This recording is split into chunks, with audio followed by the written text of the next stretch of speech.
Myself, Wesley Jacob, Assistant Professor, Rogini College of Engineering and Technology.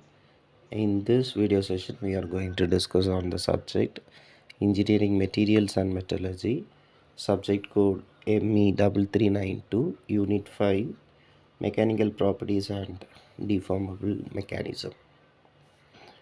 In this video session, we are going to discuss on the topic of testing of materials. First, we shall see about the tensile test using UTM machine. This figure shows the standard tensile test specimen.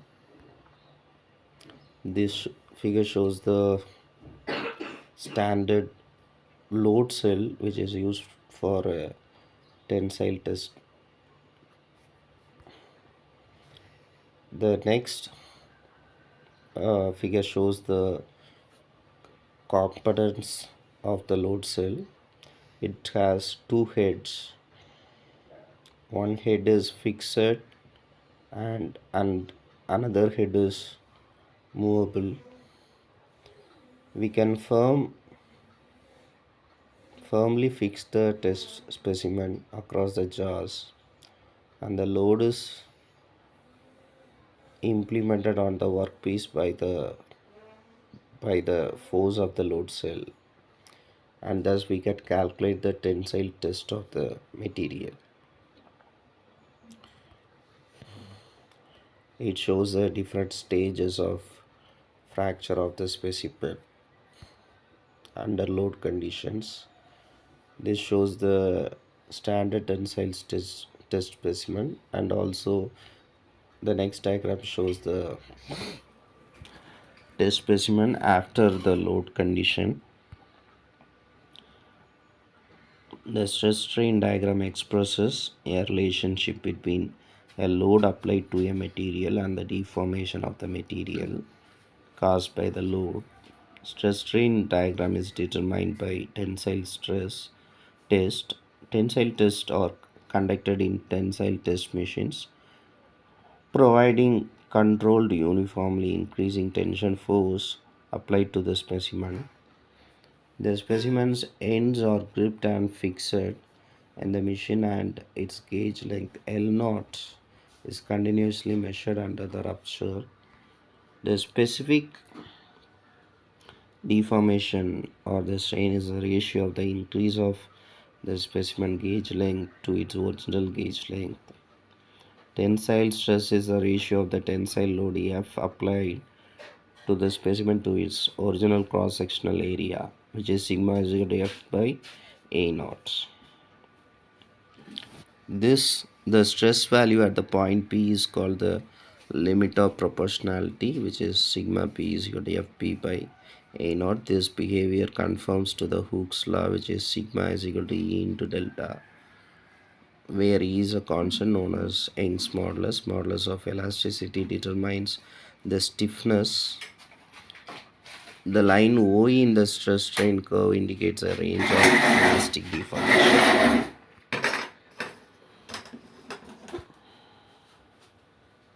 This is the diagram, stress strain diagram for mild steel.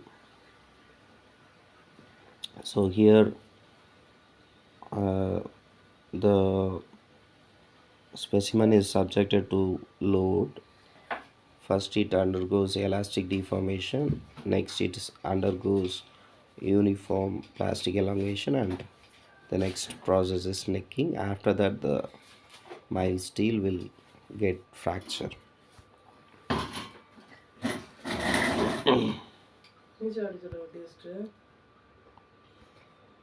Next, compression test. Machine used for compression testing are basically similar to those used for tensile testing.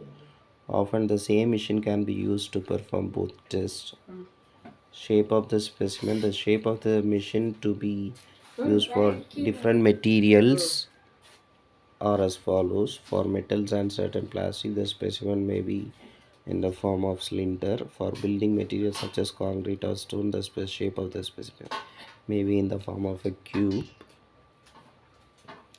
This shows the stress and strain diagram. Compressive load and compressive deformation for ductile materials such as mild steel.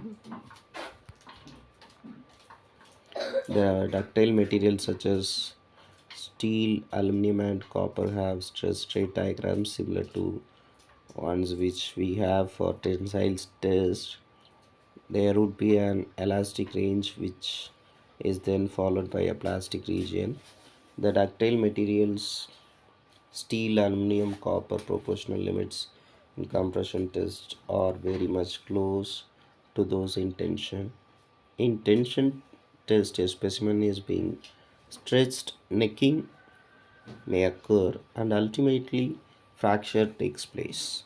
On the other hand, when a small specimen of the ductile material is compressed, it begins to bulge on sides and become barrel shaped as shown in figure. With increasing load, the specimen is flattened out, thus offering increased resistance to further shortening, which means that the stress strain curve goes upward. This effect is indicated in the diagram. This is a compression test for brittle materials.